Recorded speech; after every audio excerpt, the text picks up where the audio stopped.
Bienvenidos y bienvenidas una vez más a este nuevo seminario web, el número 24 del Foro de Cobertura de la Crisis Mundial de la Salud. Mi nombre es Dariela Sosa, soy periodista venezolana y una de las moderadoras del foro. Voy a acompañarles en este espacio para seguir compartiendo recursos y conociendo nuevas herramientas para mejorar nuestras coberturas en plena pandemia. Como saben, estas actividades son una iniciativa del Centro Internacional para Periodistas, ICFJ, por sus siglas en inglés, y la Red Internacional de Periodistas, IJNet. Además de esta conexión por Zoom, estamos transmitiendo por Facebook Live en el grupo privado del foro. Si aún no se sumaron, mi compañera Desiree Esquivel les va a compartir el link en el chat. Les invito a dejarnos sus preguntas durante el evento para que las leamos y compartamos.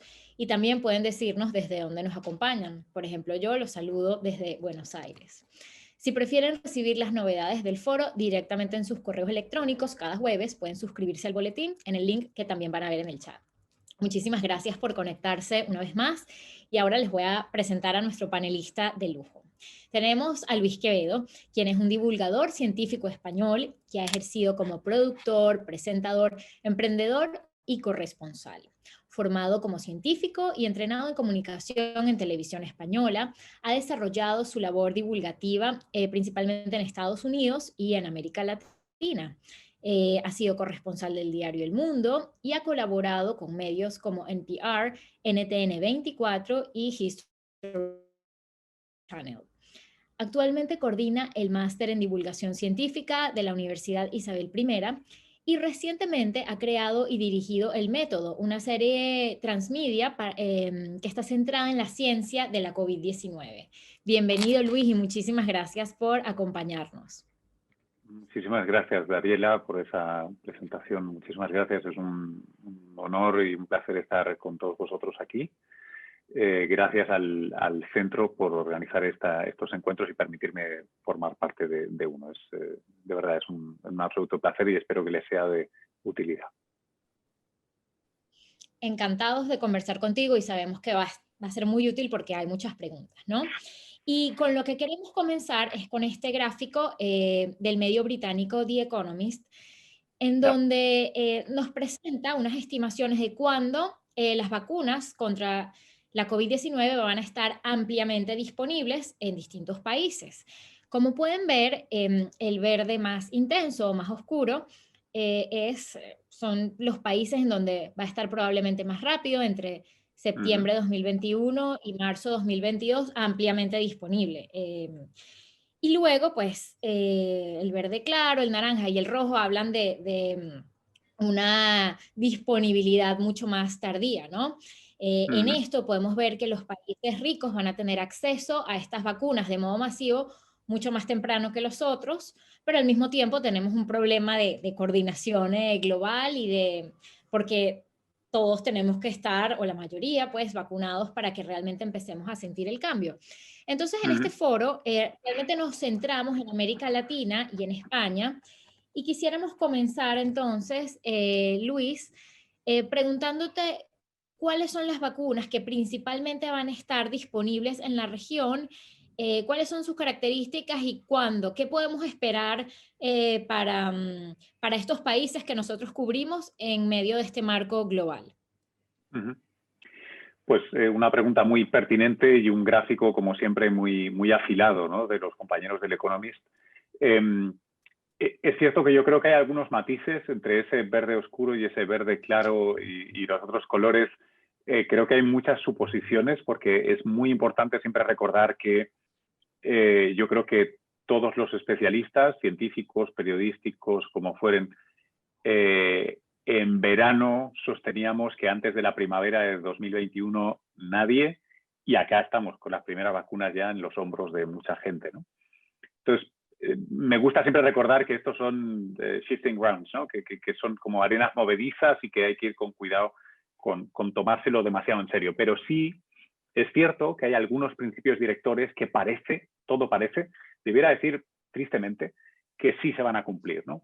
El primero es, para la región hay 3 tipos de vacunas. Las que están ahora mismo o bien preaprobadas de emergencia, no hay ninguna vacuna aprobada, recuerden, todas las aprobaciones que hay son de uso de emergencia, que es la de BioNTech, Pfizer, y por otro lado la de Moderna, que son de esta nueva tecnología de mRNA o RNA mensajero. El principal problema que tienen es doble, perdónenme, son dos problemas, y es que claramente la cadena de frío es exigente, la logística va a ser exigente y sus precios son inusualmente elevados. Piensen que en el ámbito de Naciones Unidas, en los programas de la OMS para vacunar, normalmente se usa la cifra de $25 para un plan de vacunación para un niño. Aquí estamos hablando de que $28 costaría una dosis de Moderna, por lo que parece que va a ser para los países que no sean Estados Unidos, ¿no? Los que no han contribuido en su desarrollo. Claro, una sola dosis y necesitamos dos. Esto es tremendo. Más barata parece que va a ser la de Pfizer-BioNTech, pero más barato significa pues otros $17, $18 por dosis, más esa cadena de frío todavía más difícil, ¿no? De -20 a -70 grados centígrados. Son, por tanto, vacunas que yo creo que sin ningún complejo se han diseñado para países de rentas muy altas, con sistemas sanitarios extremadamente robustos, que aún así lo van a pasar muy mal para administrar estas vacunas. Sabemos que está habiendo problemas de logística en Alemania, en Gran Bretaña, probablemente en zonas de Estados Unidos veamos una gran disparidad en cómo se van a aplicar. Este tipo de características realmente presentan un reto para algunas zonas, más para algunos países que otros de la región, ¿no? de las Américas. Por tanto, no parece razonable que estas vayan a distribuirse ampliamente, que es el gráfico de los compañeros del Economist, ¿no? Son ampliamente disponibles. No parece que vayan a estar ampliamente disponibles porque realmente no son prácticas, salen muy caras y la verdad, ni siquiera parece que haya para tanto, ¿no? Esta es una.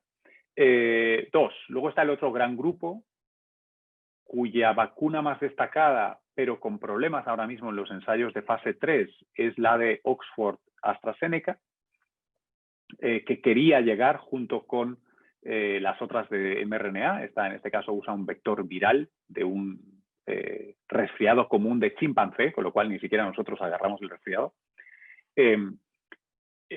Si recuerdan, originalmente se pensaba que iba a ser la primera en estar lista y le pasó delante Pfizer, le pasó delante Moderna y ya vamos a ver si no le va a pasar a alguien más delante porque, repito, han tenido problemas metodológicos en el desarrollo de su ensayo clínico. No pasa nada con la vacuna en principio, no hay ningún problema biológico, médico, no hay razones para desconfiar de su seguridad, pero cómo se ha medido su eficacia no ha satisfecho a la mayoría de científicos y de hecho, se están replanteando renovar una fase 3.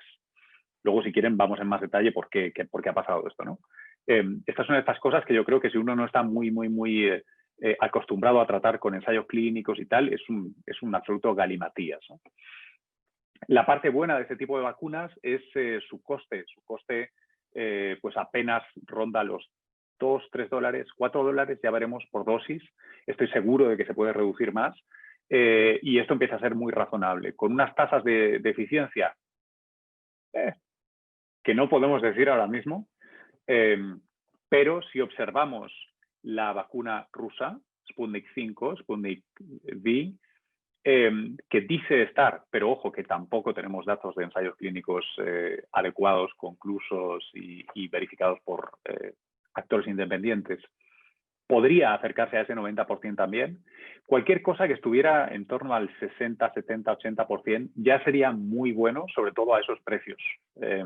Estaría muy bien. Esta sería una candidata a vacuna que, porque además solo se debe refrigerar en un fridge, en una nevera normal y corriente, pues sería perfecta para distribuir en toda la región porque tiene 0 dolores de cabeza. Es muy sencilla. La única mala pata, si me permiten, es que también requiere 2 dosis y eso complica la logística. Es decir, no es tan trivial como llevar unidades de vacunación a zonas más rurales, más remotas, una vez e irse. No. Tienen ustedes que regresar al cabo de unas cuantas semanas.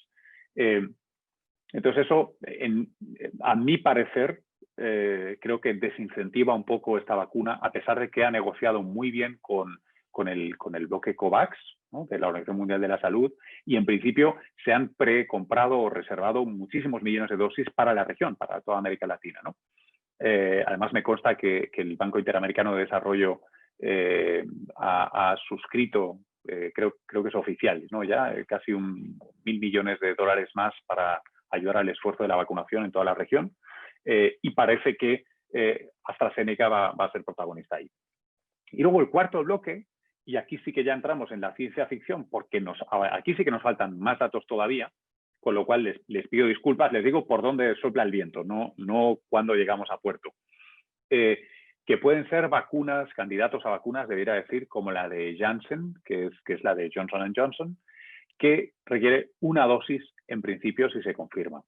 Y una dosis, además refrigerada solo, me parece tremendamente atractivo, porque simplifica mucho la logística y para las zonas de la región que sean de mayor dificultad añadida por su geografía, por su baja densidad poblacional, etcétera, bueno, pues preferimos ir una vez que dos para vacunar de una manera efectiva a la población, ¿no? Eso es en general lo que hay. Luego, por supuesto, hay otro paquete. Antes mencionaba yo Sputnik 5. Obviamente está Sputnik 5, está Sinovac, están las vacunas que directamente no han querido pasar por ensayos clínicos clásicos, si se quiere, aunque los están haciendo luego más tarde, y que me parecería muy interesante, muy inteligente y muy razonable que, si no todos, seguro que muchos gobiernos de la región también echen mano de proveedores, sobre todo China, supongo que va a ser el principal jugador, el principal player, ¿no?, el principal jugador en la región. Bueno, me alargué muchísimo, Dariela, perdona. No, para nada. Si más bien es necesario porque parte de la dificultad de esta cobertura periodística es, o sea, los distintos tipos de vacunas, las diferentes características logísticas, los precios Claro, y creo que es una de las primeras cosas que tenemos que ver en cuenta, que no va a ser tan fácil comparar una con otra. Tú has mencionado bien, pues, claro. las en cuanto a algunas, en cuanto a la eficiencia que pueden tener, las dificultades Uf, en el almacenamiento claro. y en el traslado. Entonces, Es, es una de las primeras cosas que tenemos que tener. Me sentí un poco cortado. sí. No, te iba a decir que justo ahora que mencionas yo creo que no son inconmensurables, pero es muy difícil compararlas de manera objetiva, porque solo dos cosas más que quiero añadir que debiera haber dicho antes. La primera, piensen que estos ensayos, estos resultados de ensayos, la mayoría los conocemos por notas de prensa, no por papers publicados en publicaciones médicas revisadas por pares. Si no los conocemos, quien más nivel de detalle ha dado ha sido la FDA norteamericana, esta semana pasada, en su aprobación solo de emergencia de Pfizer-BioNTech.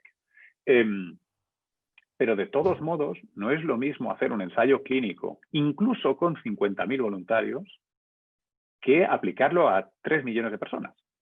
Y ahí esos porcentajes seguro que van a fluctuar, veremos para quién es más eficiente o no.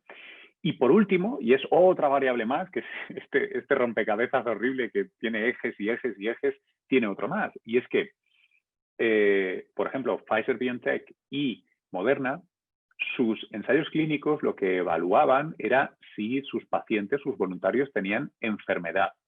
No evaluaban el contagio propiamente. Y eso es algo que irrita a muchos médicos y muchas científicas y mucho porque es una información muy valiosa que no todos los ensayos clínicos han sido diseñados para recabar de manera efectiva, ¿no? Tenemos alguna idea, por ejemplo, en la aprobación de FDA norteamericana se vio que más allá de ese 94, 95 de Pfizer-BioNTech, había un aproximadamente 60% de protección ante el contagio. Pero es aproximadamente, son datos de menos calidad y menos serios, ¿no? Y es una cosa que nos preocupa a muchos, porque en el proceso de vacunación, si lo de conseguir la vacuna ha sido una carrera, lo de la vacunación va a ser una maratón, absolutamente, va a ser una carrera de fondo tremendísima. Entonces, nos interesa saber si cuando vamos vacunando parte de la población, esta población sigue transmitiendo o no, porque desde el punto de vista de la epidemia cambia mucho. Entonces es endiabladamente complicado. Y perdona, Ariela, es que no quería dejarme eso fuera. No, la cultura va a tener que seguir siendo una maratón de resiliencia y además esto que tú dices, el rompecabezas con muchos ejes, se ensambla de manera distinta por países, ¿no? Porque hay negociaciones distintas, características socioeconómicas distintas. Entonces, quería que nos comentaras un poco de España, ¿no? El país en donde estás trabajando en este momento. ¿Cómo ha sido el proceso de aprobación? ¿Qué vacunas ya están Pues aprobadas para que la gente pueda aplicárselas y cómo ves que va a ser la línea de tiempo de este proceso? Pues mira, a día de hoy, que estamos a 17 de diciembre, la respuesta es fácil porque es cero. No hay absolutamente nada aprobado en toda la Unión Europea.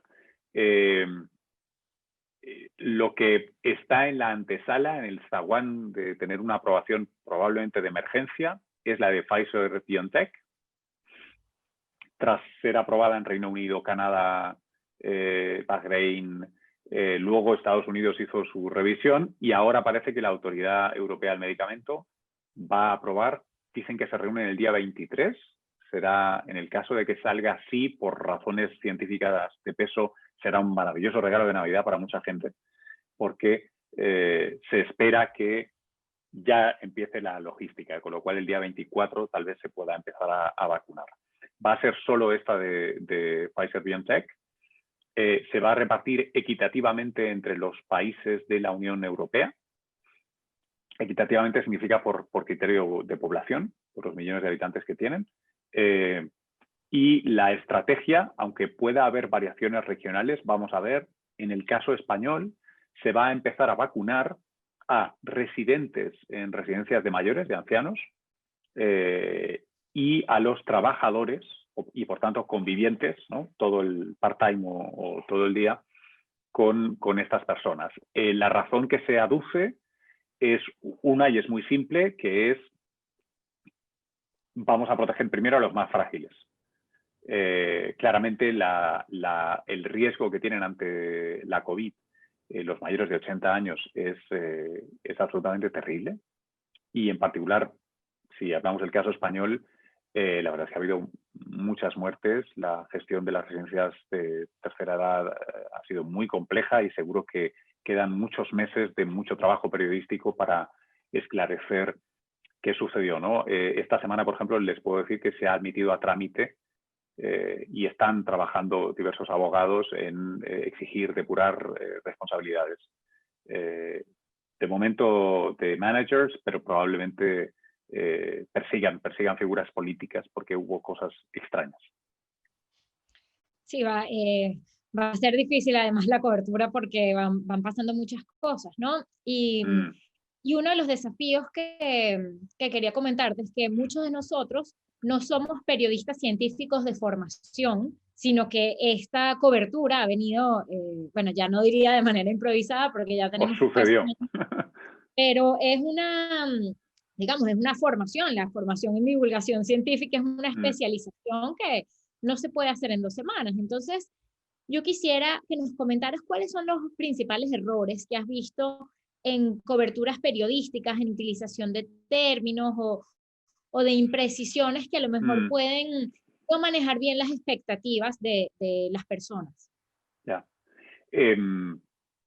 Tienes toda la razón. Es algo que nos ha sucedido, yo creo que a todos, incluso yo tenía formación científica previamente, cubrí la crisis de Zika, me conocía muchas de estas cosas y aún así el esfuerzo para estar al día es titánico.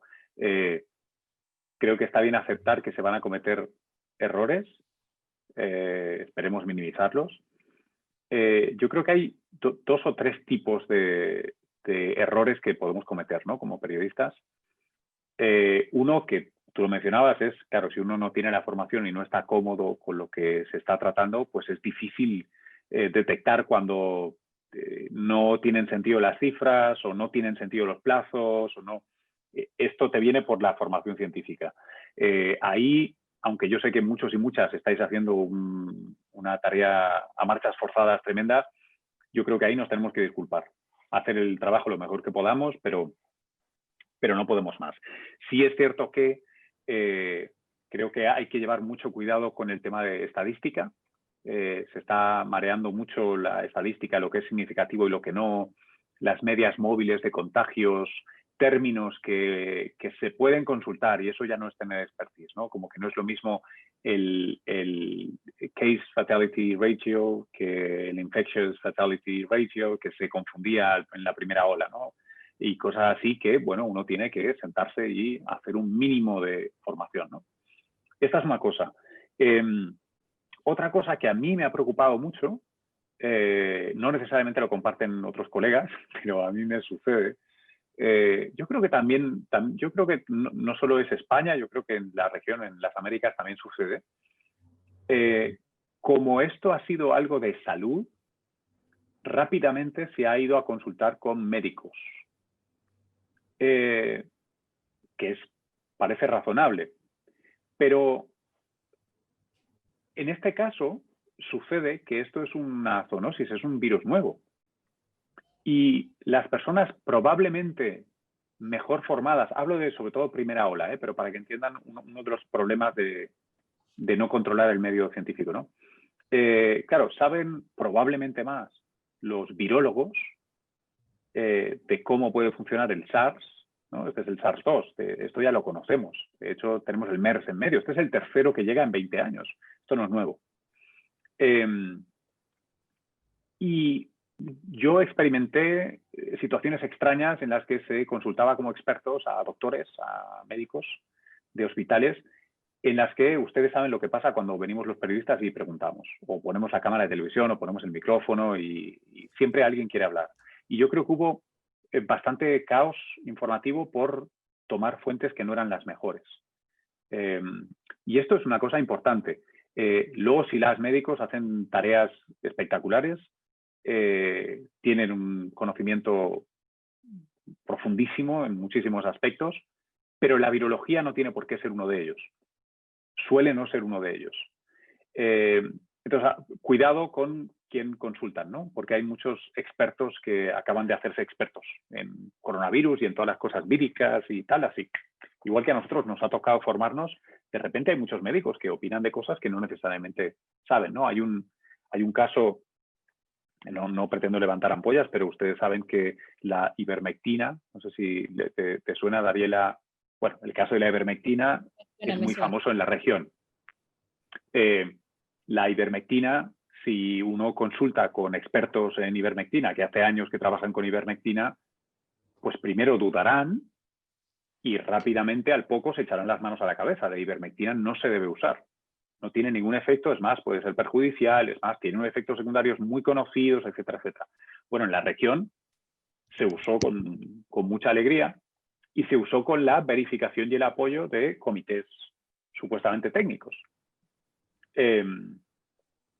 Y ahí tal vez los periodistas podíamos haber jugado un papel de policía, ¿no? Importante, ¿no? Haber visto si se estaban tomando las decisiones correctas o no, haber consultado con expertos de otros países, de fuera de la región, para ver, digo este caso porque este caso es como indiscutible, ¿no? O sea, están los papers, se sabe que no funciona, se sabe que se aprobó, etcétera, ¿no? Y luego ha sucedido una cosa muy rara. Las fuentes con las que tratamos se encuentran, ellos y ellas también, en una situación nueva. Si acaban probando a consultar con científicos básicos, con virólogos, con inmunólogos, pero de laboratorio, etcétera, a ellos también les ha sobrevenido esto de repente encontrarse en mitad de una pandemia y además en un contexto altamente politizado. Porque recordemos todos que la hidroxicloroquina no era un fármaco objetivo estudiable. Era si tú eras for Trump o against Trump. Entonces, durante muchos meses, cuando teníamos resultados que decían que la hidroxicloroquina no servía de nada, pero se seguía sosteniendo esto, ¿no? Ha sucedido con la hidroxicloroquina, ha sucedido con la ivermectina, si me permiten, sucede con Remdesivir.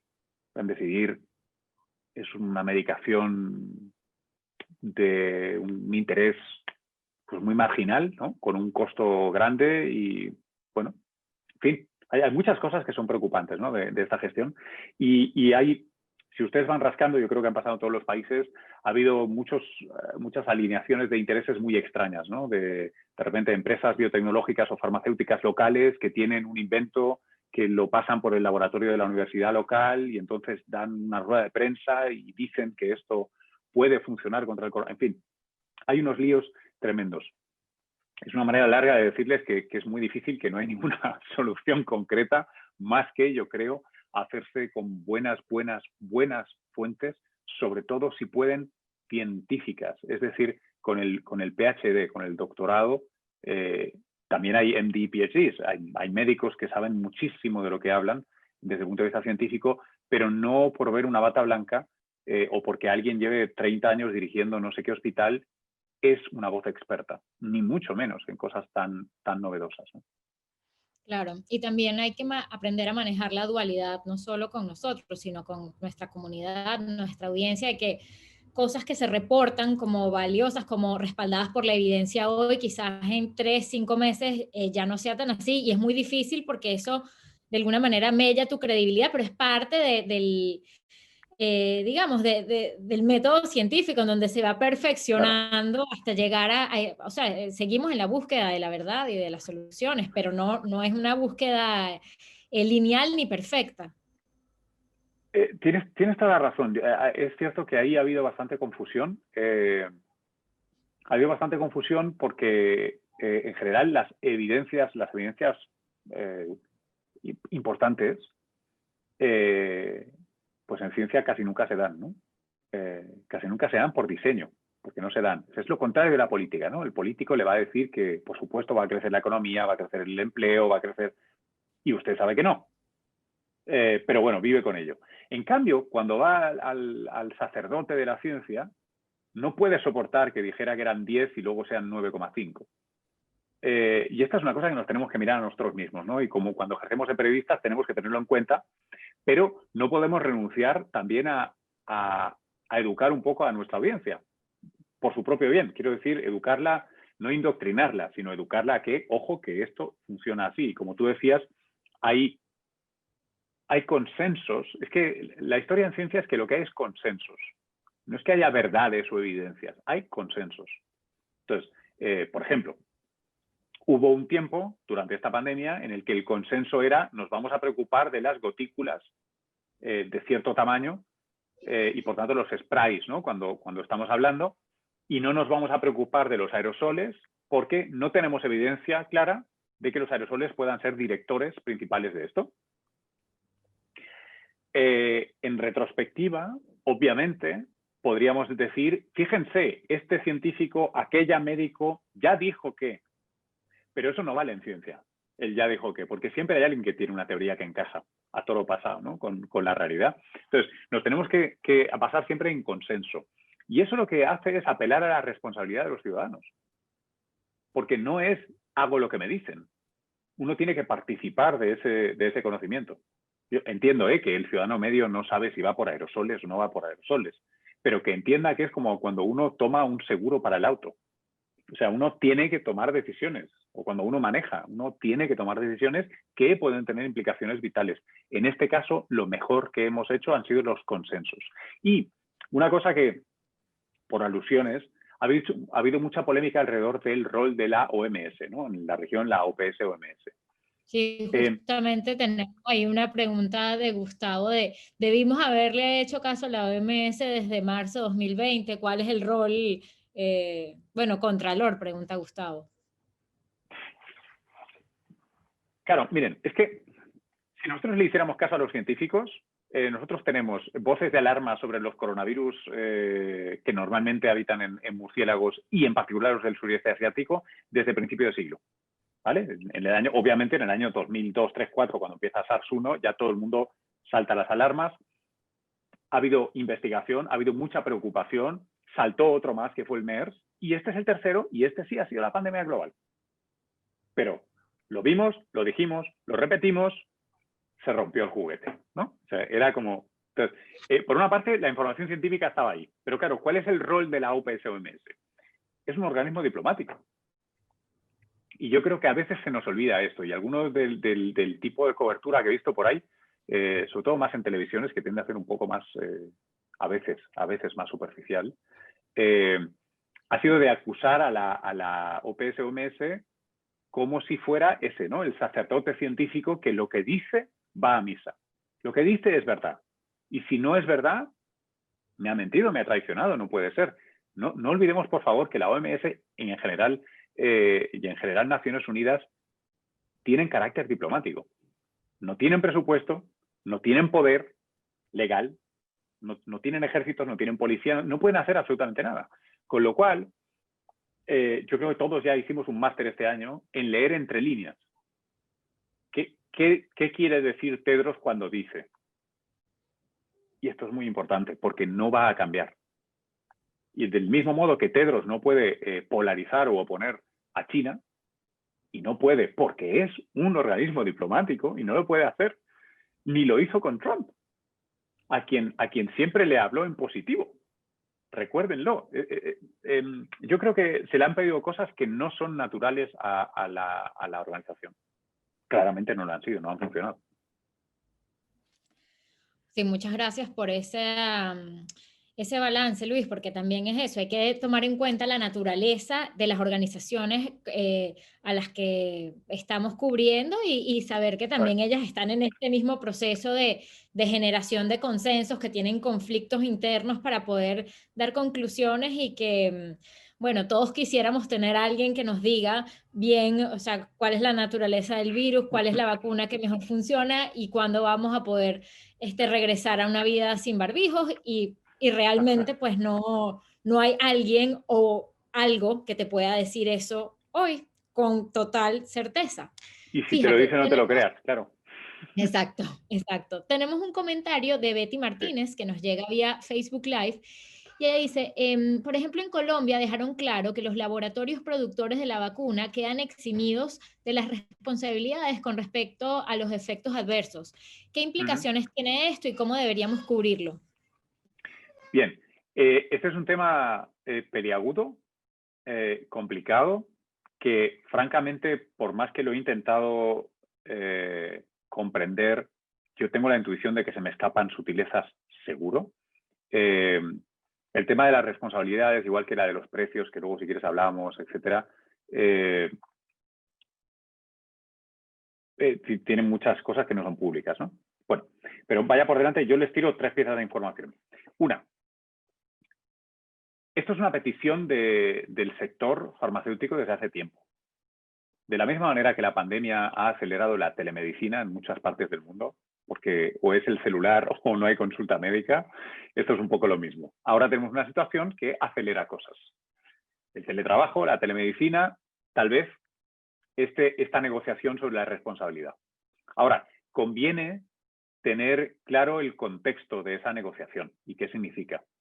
Hasta donde yo entiendo, la parte de negociación, por ejemplo, que se está llevando acá en Europa, la idea es, sí, vamos a jugar al rol de nos ponemos en los zapatos de la farmacéutica, ¿no?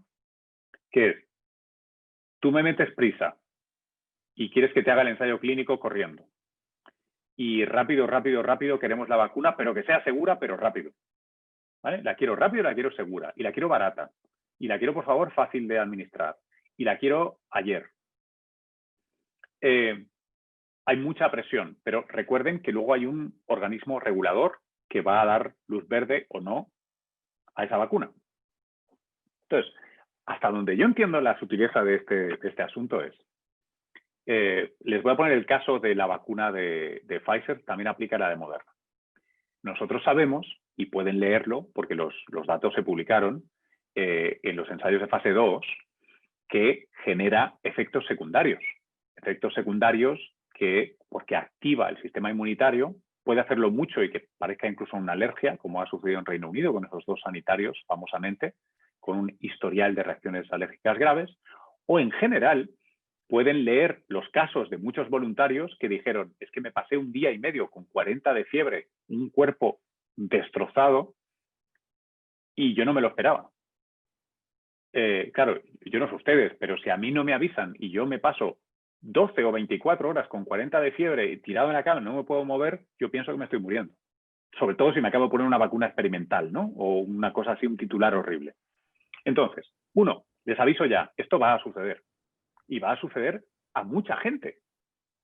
Porque sabemos, por ejemplo, que la fiebre ronda el 2% de las personas. El 2% de 10.000 o 20.000 voluntarios es manejable. Cuando haya 1 millón de vacunados, va a ser una locura. ¿Vale? Entonces, este es un factor. Factor 2. Si uno vacuna no 50.000 voluntarios, sino 1.000 millones de personas en 6 meses, les garantizo que alguien se va a acabar de poner la vacuna y le va a atropellar un colectivo. Alguien se va a acabar de poner la vacuna y le va a dar un infarto. Alguien se va a acabar de poner la vacuna y le va a X. Sustituyan lo que ustedes quieran. Sin relación. Ahora hablamos de los casos con relación, pero sin relación, por un tema de estadística, va a suceder. Si de hecho nuestro objetivo es vacunar a todo el planeta, si lo consiguiéramos, seguro que pasa todo tipo de combinaciones extrañas. Entonces, eso lo que es un territorio minado, fértil, para las denuncias. Porque no estamos vacunando a 100.000 o 500.000 niños, estamos vacunando a países enteros. Aquí en España, donde estoy yo ahora, más de 47 millones de personas se quieren vacunar en un año. Es una locura. Seguro que van a pasar cosas. Parte de la actitud defensiva del colectivo, hasta donde yo lo entiendo y hasta donde he podido leer, les repito, hay piezas del Wall Street Journal, hay piezas de Bloomberg News, etcétera, pero algo negro sobre blanco y oficial no lo he visto.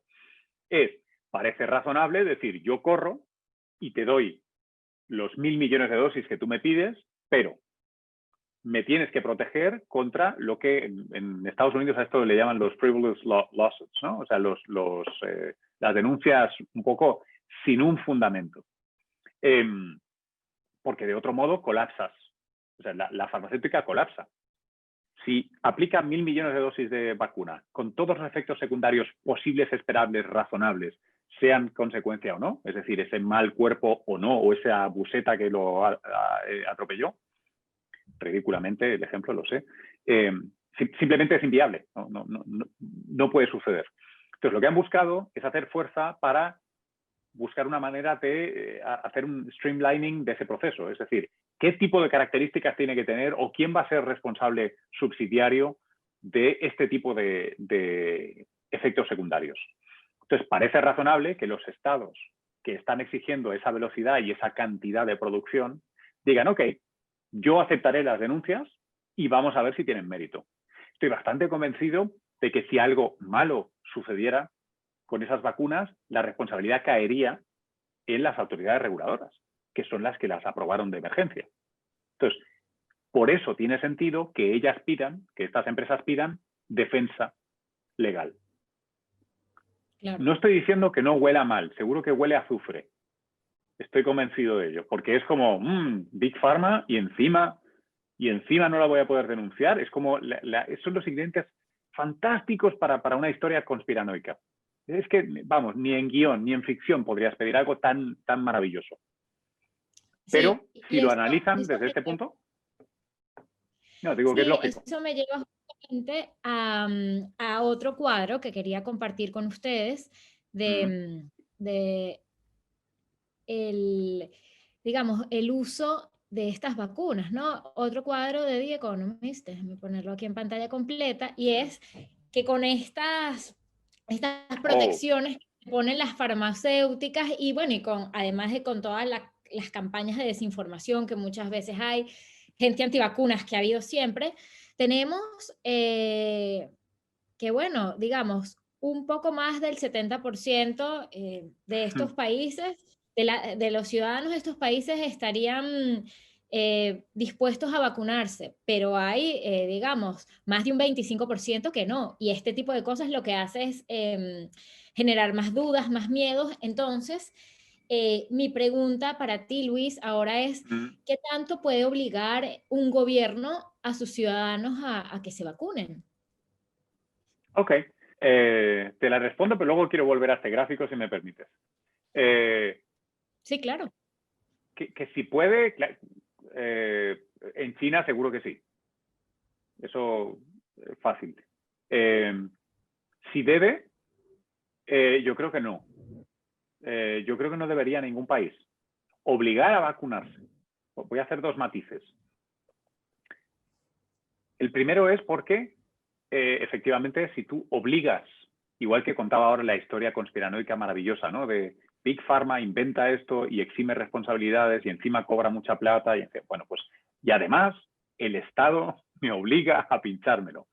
Yo creo que esto puede tener un efecto rebote tremendo, un backfire horrible. No se debe obligar a vacunar.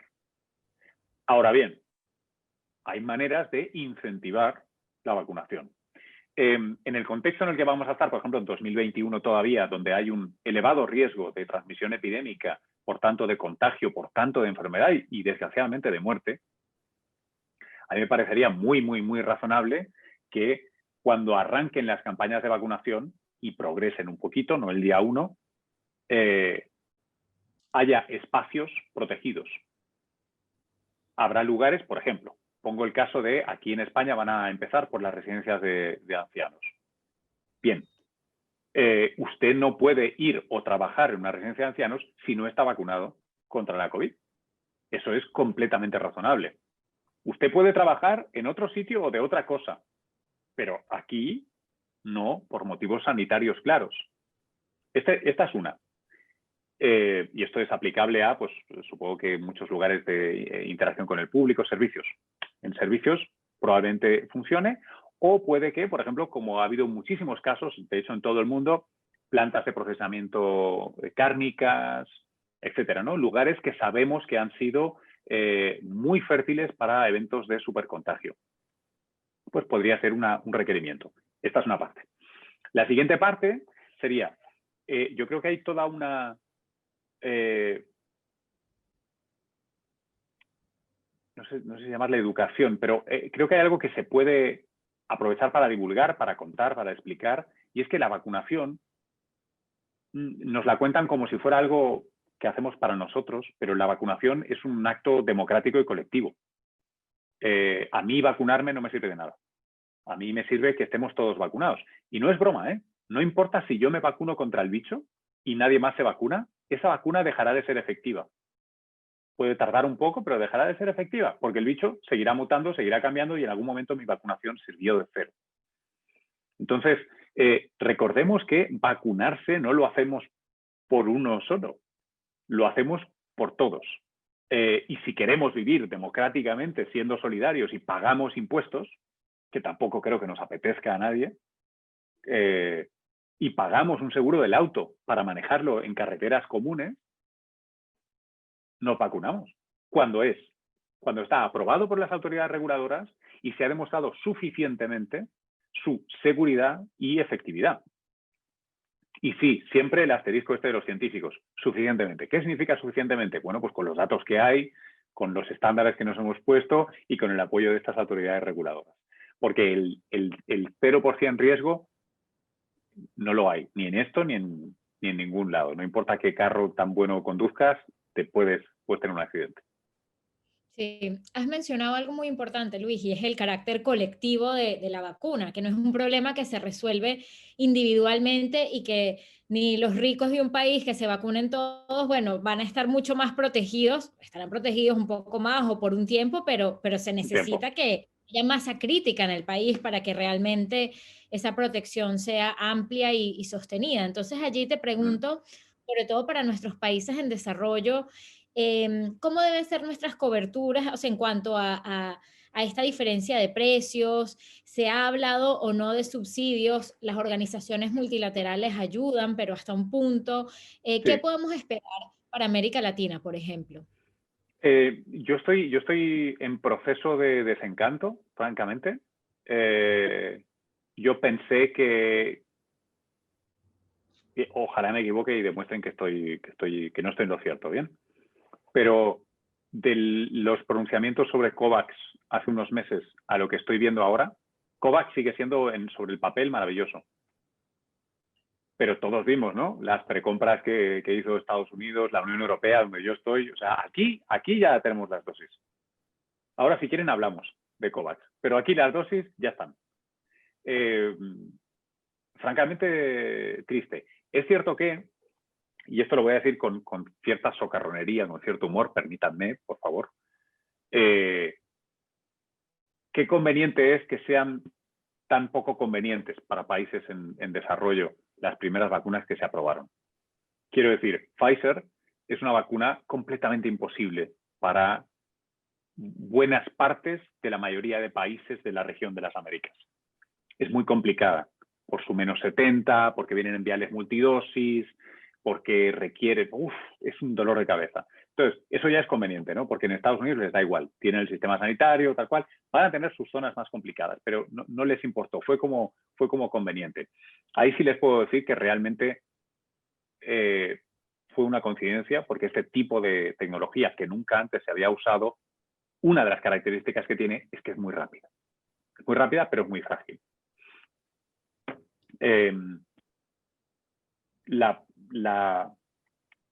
Antes hablábamos de la diplomacia, ¿no? de WHO y es curioso. Ahora me meto en internacional, que no es mi área, pero yo creo que les están brindando una oportunidad maravillosa diplomática en parte a Rusia, pero sobre todo a China. Porque es muy probable que quien venga a salvar la región sea China. Porque producirán a escala vacunas que se van a poder costear de manera razonable. Y ya está. Porque, no sé, Estados Unidos y Europa ya tienen su Pfizer, su BioNTech, su Moderna. Y parece que suficiente, ¿no? No sé, yo estoy un poco entristecido. Luego les podría hablar, por ejemplo, de otros proyectos. Aquí, por ejemplo, en España, el Consejo Superior de Investigaciones Científicas tiene un proyecto de vacuna, un par, que cumple con las características razonables de vacunas que podrían ser usadas globalmente, ¿no? Que tienen una sola dosis, que se supone que la inmunidad va a ser duradera, que no requieren cadenas de frío imposibles, etcétera. Lo que no tiene, por ejemplo, el CSIC, el Consejo Superior de Investigaciones Científicas, y otras instituciones científicas homólogas en la región de las Américas y por todo el mundo, es el interés y la plata del proyecto Warp Speed en Estados Unidos o el interés y los bolsillos de la Unión Europea precomprando millones y millones y millones de dosis, ¿no? A fondo perdido. Entonces, yo sé que técnicamente no hicieron nada malo, pero nos hemos ido a salvar. ¿No les Sí, parece? la desigualdad se ha exacerbado más en ese momento de sálvese quien pueda y además es paradójico porque es entendible a nivel pragmático, pero a fin de cuentas vivimos en un mundo sumamente globalizado en donde a menos de que tú pienses limitar los viajes entre los países desarrollados y los países en desarrollo, de la manera en la que está configurada la economía hoy, te va a viajar gente, te van a volver a entrar, o sea, digamos, es muy complejo y es un reto de gobernanza global porque la solución es realmente colectiva y no por algo idealista, es por algo pues muy, muy real, ¿no? Como especie tenemos que estar la mayor Sí, parte de nosotros inmunizados. tienes mucha razón, Dariela, pero fíjate, mi comentario súper ácido que disgusta a muchos científicos sobre esto es el siguiente. Yo creo que tal vez, si no hubieran sido tan absolutamente buenos los resultados de los ensayos clínicos, habrían sido bastante más globally minded, ¿no? Los países ricos, pero resultados del 90-95% de protección es como... O sea, este año tú te puedes vacunar con estas vacunas y tú sabes que estás tranquilo. Y estas tecnologías permiten actualizar las vacunas tan rápido que el año que viene te pones otra. Yo creo que ha sido un regalo emponzoñado, ¿no?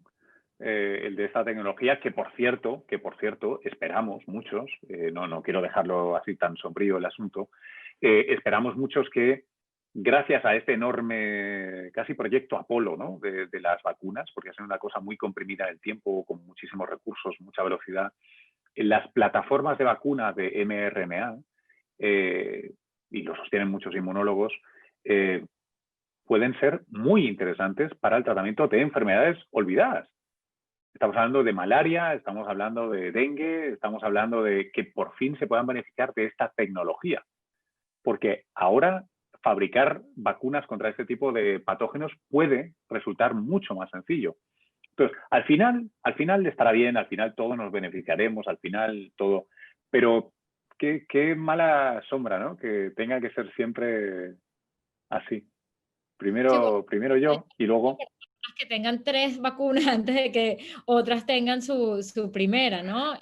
Claro, pero eso sí tiene una explicación, ¿eh? Son mercados de futuros. Nadie tiene ninguna vacuna. Eso para empezar.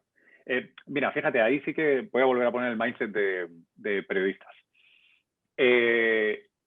Lo que nos cuentan, ojo con el mensaje, ¿no? Esto es un mensaje para la población local, es un mensaje nacionalista. Entonces, cuando la Unión Europea o Reino Unido o Estados Unidos dice que tiene 4 veces la cobertura para su población, es mentira, no la tiene. No tiene ninguna vacuna. Igual empieza a tener unas cuantas dosis, pero no hay.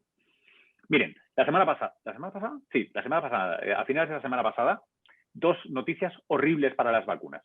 Una, el proyecto australiano se tuvo que cortar, se tuvo que perder porque da unos falsos, remarco, positivos para VIH, para el virus de la SIDA, y por tanto lo tuvieron que scrap, fuera. Era un proyecto que estaba arrancando. Pero les voy a contar algo mucho peor. Y es que la vacuna de Sanofi Pasteur, en colaboración con GSK, 2 de las más grandes, y Sanofi Pasteur, la más grande fabricante de vacunas del mundo, ha sufrido tremendos retrasos y hasta la segunda mitad del año que viene, nada de nada. Y eso le pasa a una de las grandes, una de las que ya había prevendido dosis a estos países ricos, con lo cual estos países ricos lo podrán seguir poniendo en su contabilidad, pero no existen esas vacunas. Ni van a existir, lo sabemos ya, no van a existir antes de la segunda mitad del año. Con lo cual, tómenselo con mucha distancia, porque aquí la gente lo que está haciendo es lo que se llama hedge your bets, ¿no? O sea, están asegurando sus apuestas, sus acciones. Pero hay un mercado, hay una manipulación. Y luego hay otra cosa que no ha salido en la conversación y que me gustaría puntualizar solo al pasar, que es, tú antes decías, ¿no? Si la gente rica se iba a vacunar o no. Obviamente hay un mercado negro de vacunas ya. Yo lo conozco acá. Yo sé que acá va a haber, en España, en breve, para quien lo pueda pagar. Y yo no me puedo imaginar que en el DF en México alguien con plata no se pueda vacunar. Fuera de tiempo, antes de lo que le toque. O sea, ustedes saben, esto va a suceder en todo el mundo. Va a haber gente que va a volar desde países en África, en Medio Oriente, a Londres a vacunarse. Por supuesto, Sí, faltaría más. Entonces, turismo, por ejemplo. hay Turismo de una vacunación. doble... Total. Va a haber un doble rasero, ¿no? Están los países ricos versus los países con economías con rentas medias y bajas, y luego va a haber los individuos con plata, que obviamente a estos les da ya todo igual, ¿no? Y esto va a suceder. De hecho, hay grandes historias por contar en esto seguro en los próximos meses. Sí, y de eso vamos a tener que hacer un webinar aquí, ¿no? Del mercado negro de las vacunas y qué hacer ante eso y cómo cubrirlo. Fíjate, Ya. Luis, nos quedan 5 minutos y quería leer 2 Oh, wow. comentarios. Uno de Raúl Vela, en donde dice bueno, que en Perú un infectólogo afirma que no hay estudios todavía que nos digan que las vacunas contra el coronavirus nos protegerán siempre, que mientras no se sepa hay que seguir con las medidas sanitarias, pero el problema es que la gente ya tiene fatiga pandémica y ya no están Ya. siguiendo las medidas de precaución.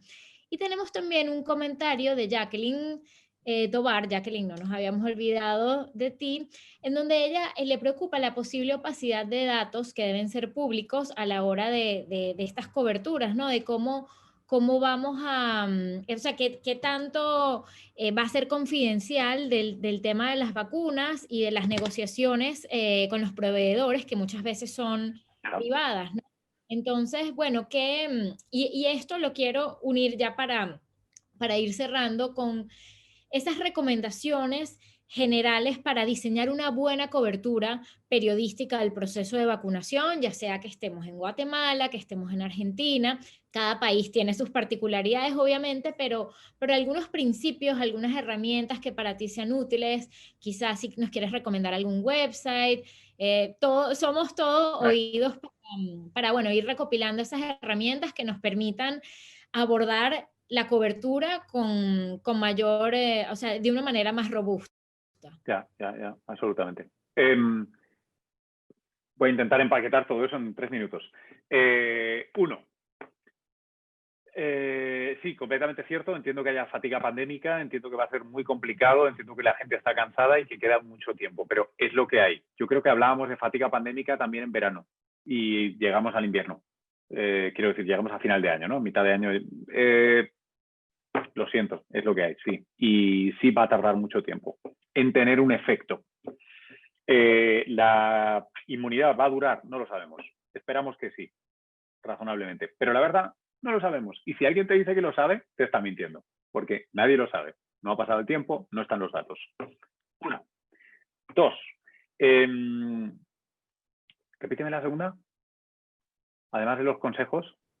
Sí, bueno, de la opacidad de los datos, cómo Ah, hacemos, sí, por sí, sí, ejemplo, eso es. Eso es, la aplicaciones opacidad de los datos. privadas, Sí, etcétera. o sea, a mí una propuesta que leí que me pareció muy interesante es que también se publicaran, igual que la cifra diaria de casos confirmados, hospitalizaciones, unidades de cuidados intensivos y fallecimientos, que hubiera también la de vacunas de 1 dosis, de 2 dosis, ver qué se está gastando el país en llevar a cabo estas operaciones. Yo entiendo que en una mayoría de países no van a poder, y si lo hacen no será verdad, decir qué se gastan en las dosis de vacunas. Normalmente aquí saben que está todo el tema del precio diferencial y las farmacéuticas y los proveedores de vacunas se cuidan mucho de publicar la mayoría de precios. Hay otros sistemas, por ejemplo, en Estados Unidos sí se publican.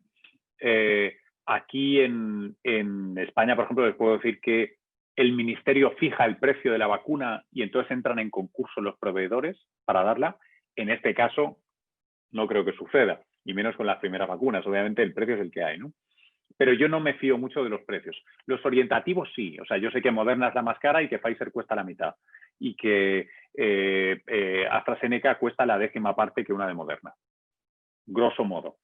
Los detalles, igual si hablamos dentro de 2 años, cuando esto se haya normalizado, sí habrá un mercado razonable, etcétera, pero ahora mismo no lo creo. En cuanto a cómo hacer una cobertura razonable del proceso de vacunación, ¡wow! Ojalá supiera yo eso. Yo lo que sí les puedo recomendar 3, 4 referencias que creo que son fundamentales.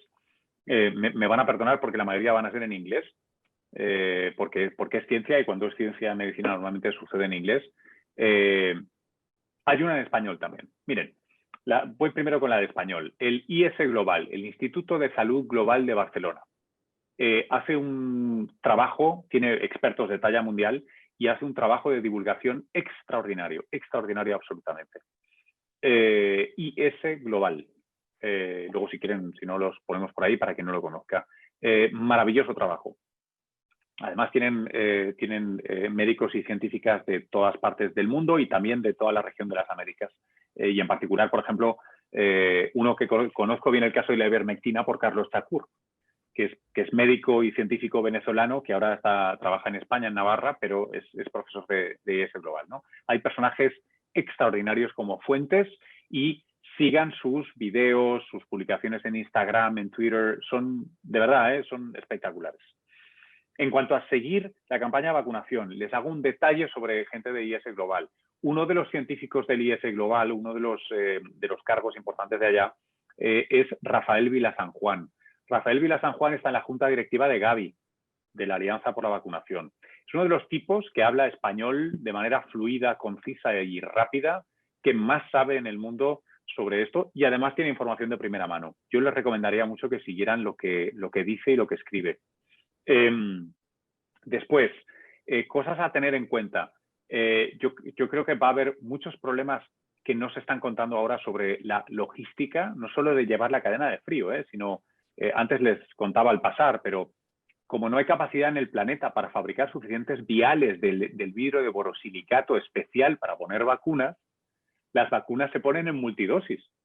Eso significa que se tienen que diluir y que cuando descongelas una vacuna tienes que usarla toda. O sea, hay multitud de tonterías que no se pueden creer ustedes, la de problemas que van a dar después. Multitud. Jeringuillas, algodoncitos, alcohol para desinfectar, suero salino para diluir las vacunas porque vienen concentradas. O sea, entonces yo creo que tener una mente abierta allá va a ser muy interesante. A mí particularmente el problema más grande que a mí ahora me preocupa con la campaña de vacunación es que las primeras vacunas que parece se van a dar, incluida la de AstraZeneca, requiere 2 dosis y no sabemos cuán flexibles podemos ser. Si son 21 días, que son 18 a 24, o lo puedo dar el mes que viene. No se sabe. Y no se sabe qué rango de protección va a otorgar. ¿Te imaginas, Dariela? Lo complicado que es en muchas zonas del planeta dar esas 2 dosis a ese tiempo, de esa manera. Y por último, claramente, vigilar mucho a lo que llaman en inglés el vaccine hesitancy, la duda ante la vacuna. Yo hay una cosa que les quiero compartir por si les sirve de algo, que es mi última línea. A mí me parece muy bien, animo y aplaudo el escepticismo. Me parece muy bien, sobre todo, también las vacunas. Me parece algo sano, me parece que habla de que los ciudadanos están sanos y están preparados para una democracia donde ser escéptico, no seríamos periodistas si no fuéramos escépticos, ciertamente no habría científicos si no estuvieran cargados de dudas y de escepticismo y desconfianza. Pero la fina línea que tenemos que nosotros ayudar a cruzar a mucha gente es pasar del escepticismo a la acción. Una cosa es no creérselo y otra cosa es quedarse ahí. Bueno, no te lo creas, infórmate bien. No te lo creas, mira los datos. No te lo creas, busca la información. Porque si no, el más grave problema llegará cuando algún gobierno cometa el error de obligar a poner la vacuna o haya algún caso sonado de alguna mala praxis médica o algo. Ustedes saben lo que pasa. Como algo explote mal y acabe en Cable News y estemos una semana poniendo las imágenes de aquella señora o de aquella niña que murió después de ponerse la vacuna, no importa si hay explicación, se nos arruina la campaña de vacunación. Y como tú decías antes, Daniela, o todos o no funciona. Sí, bueno, muchísimas gracias, Luis, periodista y divulgador científico. Esta conversación ha sido inmensamente útil, nos llena de recursos y los invito a todos a que llenen nuestra encuesta para proponernos temas para nuestros próximos webinars, entrenamientos, cafés de periodistas. Este seminario web va a estar disponible en el canal de YouTube de IJNet. Y bueno, los invitamos a una próxima edición de estos webinars de ICFJ y IJNet. Luis Quevedo, muchísimas gracias por compartir tu tiempo y tu conocimiento con nosotros. Un absoluto placer. Si alguno de ustedes quiere más información, seguro que quedaron muchas cosas en el tintero, por favor, por redes sociales, por email, por lo que sea. Encantado de poder echar un cable. Muchas gracias. Ya pusimos tus redes sociales en el chat y bueno, y seguiremos en contacto. Esta es una conversación, una cobertura que no parará. Nos queda un rato. Sí. Bueno, buenas noches por allá en España, buenas tardes los que están en América Latina y hasta una próxima oportunidad. Muy buenas tardes, cuídense mucho, mucha salud.